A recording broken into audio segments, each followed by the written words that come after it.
All right, since I know everyone here is ready to go, no one walks in late and not pick up their notes because they're always good to go. Did you grab them already? Okay, good. All right, so class. Yes. Okay, that's even better. We have slightly less people in here today than we did the other day, and wasn't feeling it the other day. I don't know what. Anyway, mean value theorem. So this is the theorem to prove that your teachers hate you, right?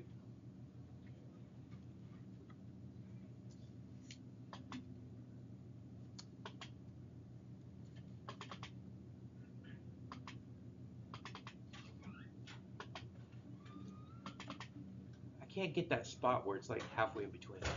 Anyway, I'll deal with it. Anyway, so, because all your teachers are mean, right? See what I did? No, no one saw what I did. Okay. Mean value. There. All right, Rolle's theorem. Now, there's two theorems that you're going to get out of this, which is fundamental to calculus that you need to know. Rolle's theorem. Let f be a function defined on a closed interval from a to b.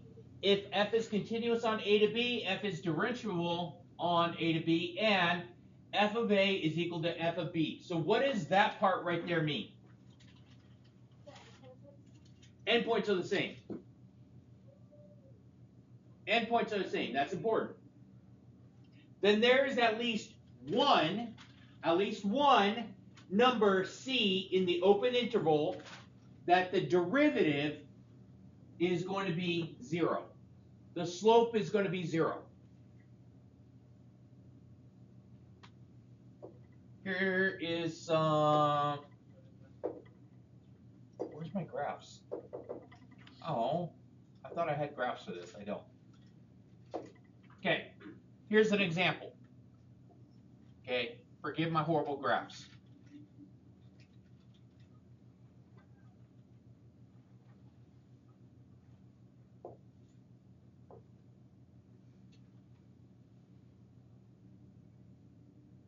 It's a closed interval. But is it continuous? It's not continuous. Why is it not continuous from A to B? Yeah, there we go. So this one would not fit that category.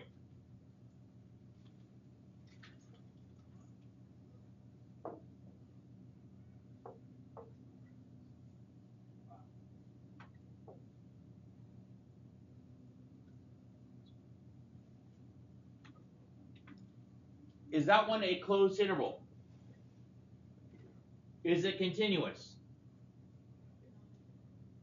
It is continuous. But what? There we go. That's the one we're getting to. So it's not differentiable from A to B. So it meets the other criteria that A is equal to B, right? F of A is equal to F of B. So yeah, both those are going to be the same, but you can't take a derivative there, right? Okay. And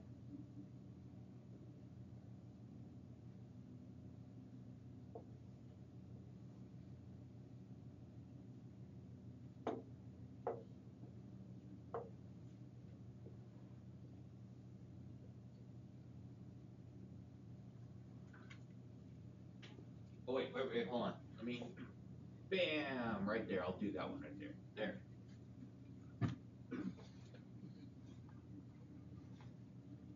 What does that fail?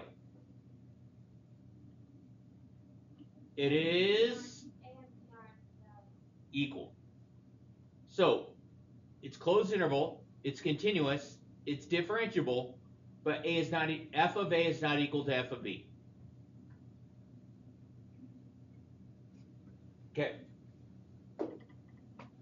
Find the x-intercepts of this and show that f prime of c is equal to 0 for some number c belonging to the interval formed by the two intercepts. Find c. Whole lot of words, right? Okay, so that thing is a what? Starts with P, ends on parabola. Very good. Parabola. Okay, is it positive or negative? Positive. If it's positive, that means it's opening up. Throw up those gang signs. Blade, throw up your gang signs. Don't act like you don't do this in the weekends anyway, right? So,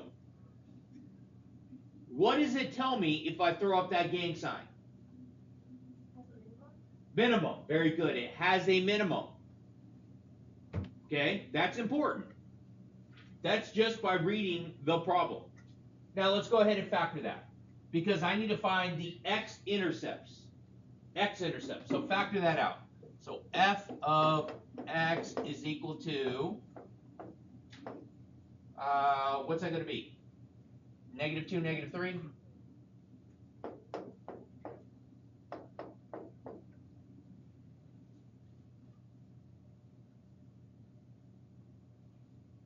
So x-intercepts, x equals 2 and x equals 3.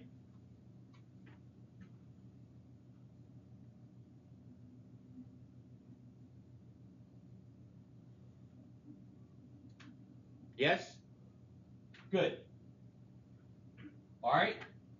And show that f prime of c is equal to 0 for some c belonging to the interval formed by the two intercepts.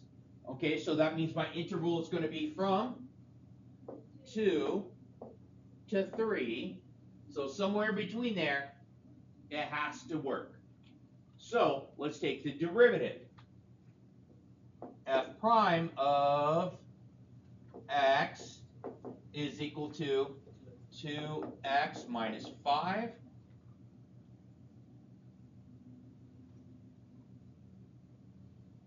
set my derivative equal to 0. So I go 0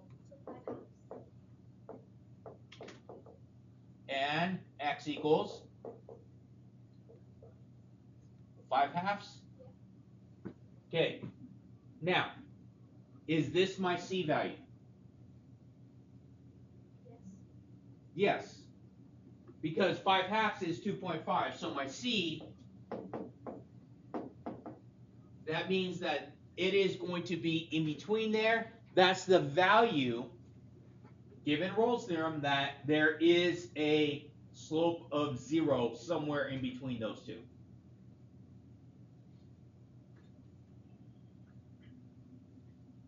Does that make sense? It's not too crazy, right?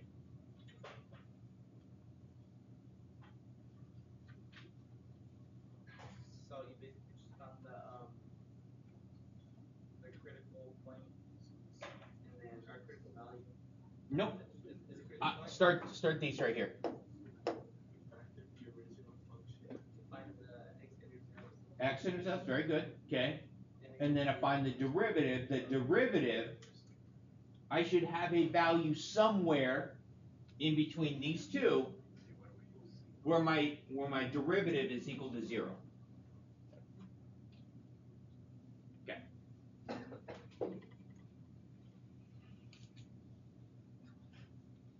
All right. So next one. The mean teacher theorem.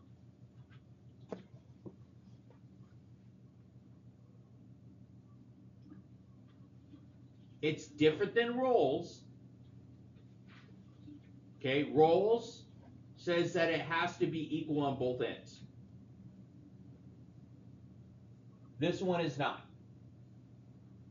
F be a function defined by the closed interval from a to b if f is continuous on a to b and f is differentiable on a to b, then there's at least one number c in the open interval for which that the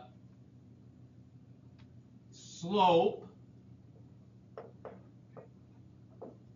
is equal to my derivative.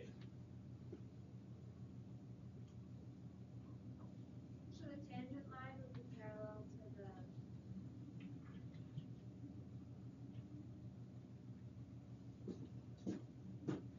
Keep going, keep going. I'm making sure that you're saying it right. Tangent line would be parallel to the secant line. Yes, it is going to be. So whatever this slope is, right here in between my endpoints, so I find this, somewhere in between here, there has to be at least one place that this slope is equal to that slope. So that's why I'm taking the mean, because it'll give us that middle value for a tangent, secant, or. Okay, now, hold on. I need to get that first one. That's why we're taking the mean value, because it'll give us that middle point where they're going to be. Yeah, it's going to be somewhere in there. It's not going to be the middle every time. It is on this case. Well, yeah, but the mean. Yeah. So my average, so my slope, so somewhere there, my slope of my derivative should be equal to the slope of the secant. All right.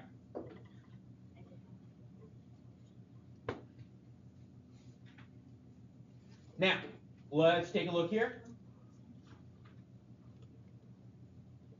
Verify that the function satisfies the condition of the mean value theorem.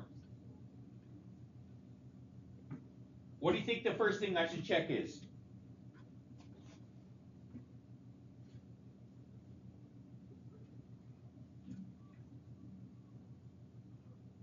You could look at the last slide and actually go by the list, but some people are zoning out, others are just playing with their gum wrapper. Huh? Nope. We have to satisfy the conditions. Before I can do this, what are the conditions this has to meet? Has to what? Okay, continuous, right? On a closed interval. That's important.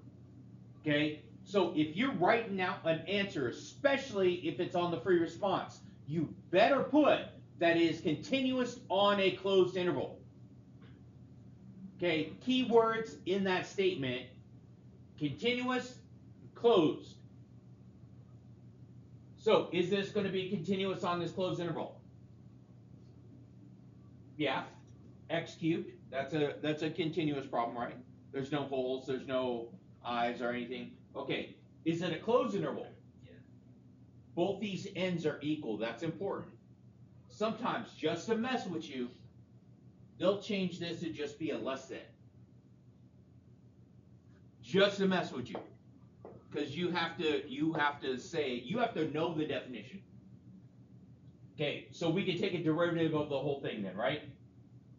So yes, it is. It does satisfy. Now find the numbers guaranteed that the mean value theorem. So I'm going to go, I know you guys have your calculators with you right now, right? So it's going to be f of 1 minus f of -1 over 1 minus -1.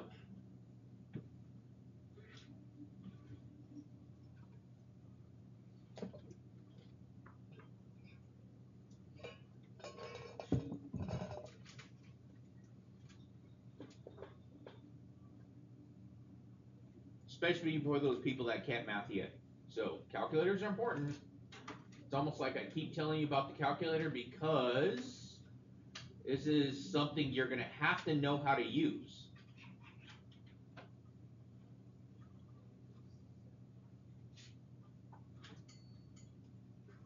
So if you're using the calculator you're supposed to, you might be successful.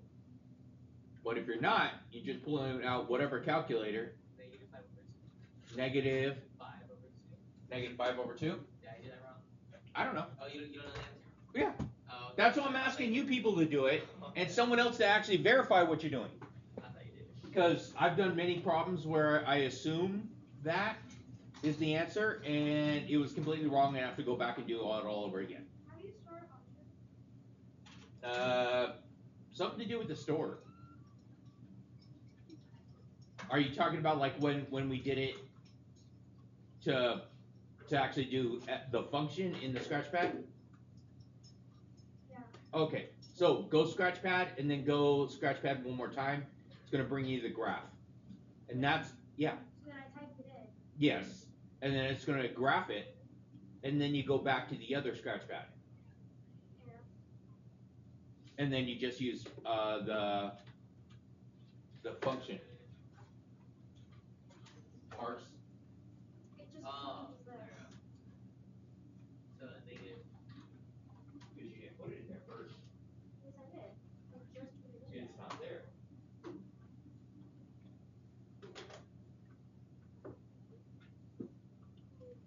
Yeah, everyone's plotting against you. Negative 2%. I messed up the top.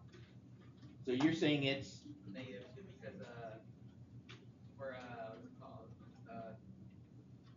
1 going into the equation could be 3, and negative 1 going into the equation would be 7. So then 3 minus 7 is negative 1. And 1 minus negative 1 is. Karen, the notes are in front of you. Make Joseph hand them to you. Okay, so I have, This is 3. okay, so I have the function. How do I typed the function in. Okay. Now push the buttons. What's the button for the function? Have you been not? This is the first time you're actually doing this? Yeah. That's the button. So this is the first time. Okay.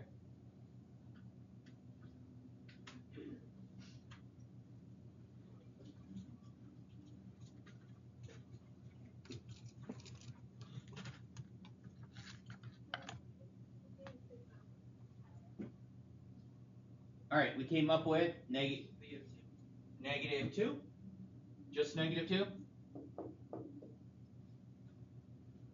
I'm hoping everyone else agrees with this, because I'm hoping just more than one person is attempting this, and people are not just waiting for someone else to give them the answer to copy it down.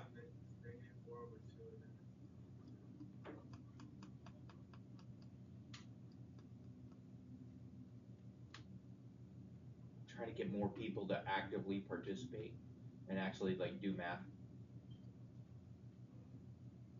I mean, I got negative 21 over 2, but I don't have it. Negative 21 over 2? Do you agree with this? Negative 2? I got 2, let's say negative 2. Gabriel, what'd you get?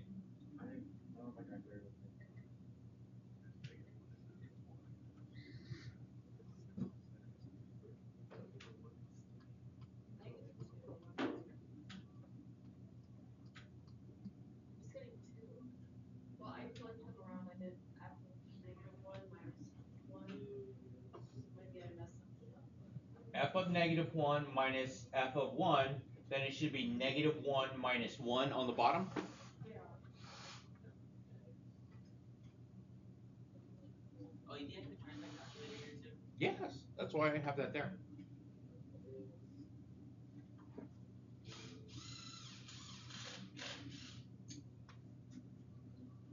All right.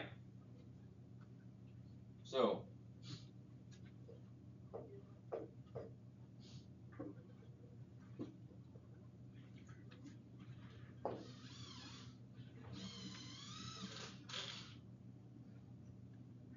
Negative 2, yeah.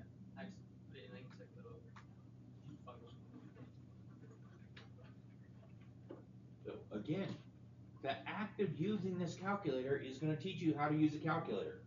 But every year, I have so many people that just don't want to. Don't you just do like the F1 thing that you can put in? Yes, Isn't it bars? Is it bars? yes, and that's kind of what I'm trying to get at for people to,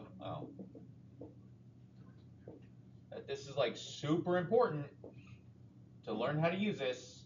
Was it minus what? Minus 3x. plus.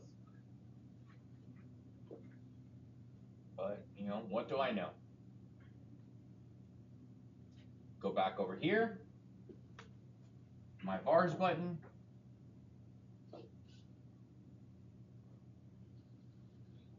F of negative 1. No. F of 1? Okay. Control divide is going to make this whole thing into a fraction, so I can do my whole slope thingy. Minus f of negative 1 over 1 minus negative 1. Negative 2. I wrote. Wait, so how?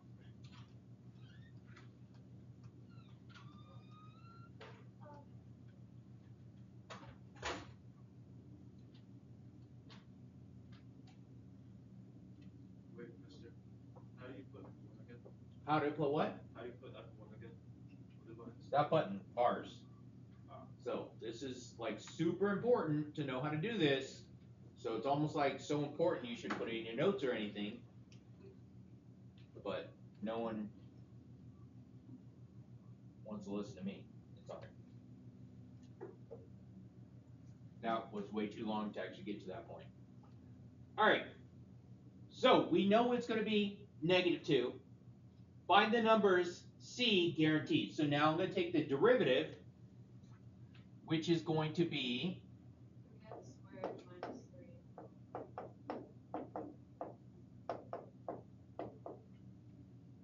and set that equal to 0. not 0, negative 2. So I go negative 2 is equal to 3x squared minus 3.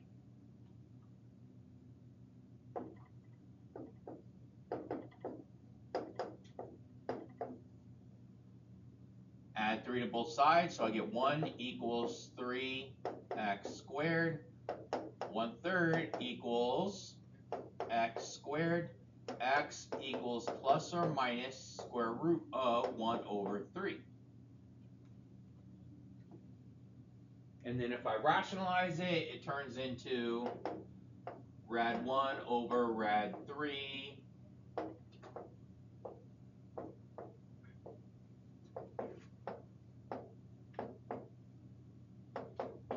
plus or minus rad 3 over 3.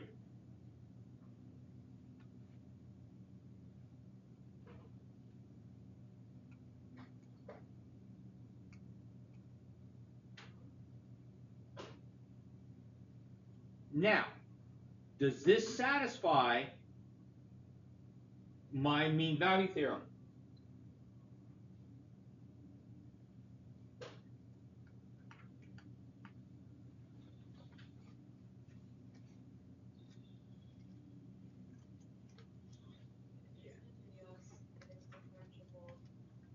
And is it in between my negative 1 and 1? Yes, both values are in between negative 1 and 1. So I'm going to, on the calculator, also go to this for the graphically part. And I am going to use the mouse because otherwise it gets kind of weird. Let's change our window. Menu. Window. Settings. I want to go from negative 1 to positive 1. 0. I don't know, 10.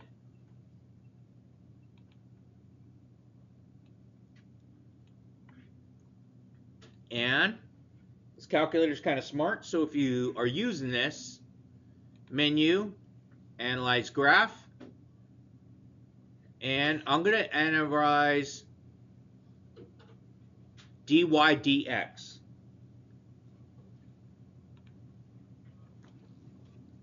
So I'm going to enter the number.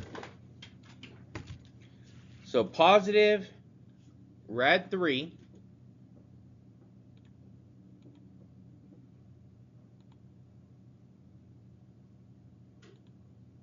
over 3.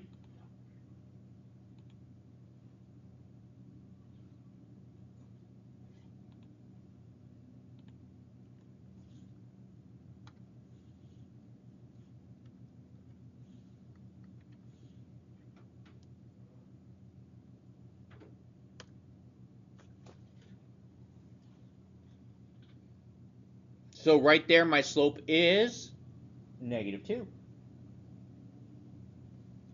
So I plug it in here. And I could do the same thing for the other side. So just start by putting in the negative. Let me go. Menu, analyze graph, slope, and I want negative.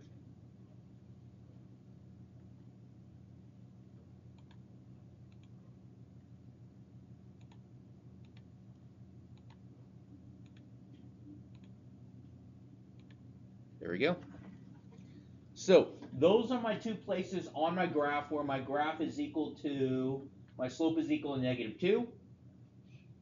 And so that's also equal to the tangent line. Not tangent line, the secant line. Yes, no, maybe. Possibly. So where did the So if I go back to the notes so you guys can see it, there is a graphic of it on the next slide. Oh, wait. No, there's not.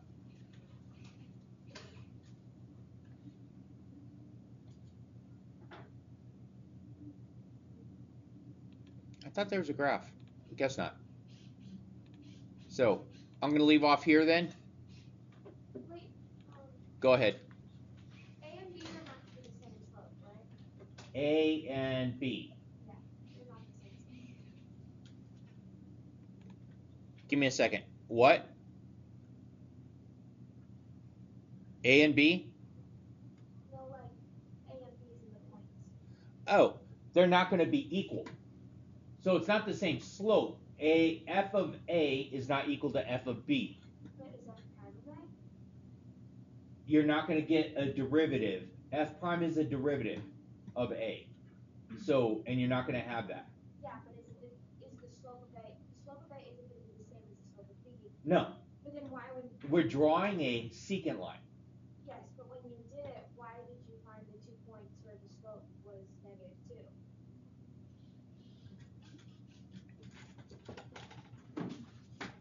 This? Is that what you're asking? I mean, I know how you got that. I'm curious as to why you put them in the calculator. You found 2 points where, was that on the interval? Yes, those are in the interval. So you found 2 points that had the slope of -2 on the interval. Yes, so if I were to draw a number line, -1, +1, right about here is going to be negative rad 3 over 3. Right about here is also a positive rad 3 over 3. So they are within that interval.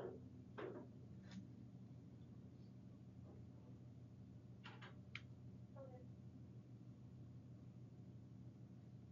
Is that what I miss out saying? I didn't approximate the rad 3 over 3. Is that the... No.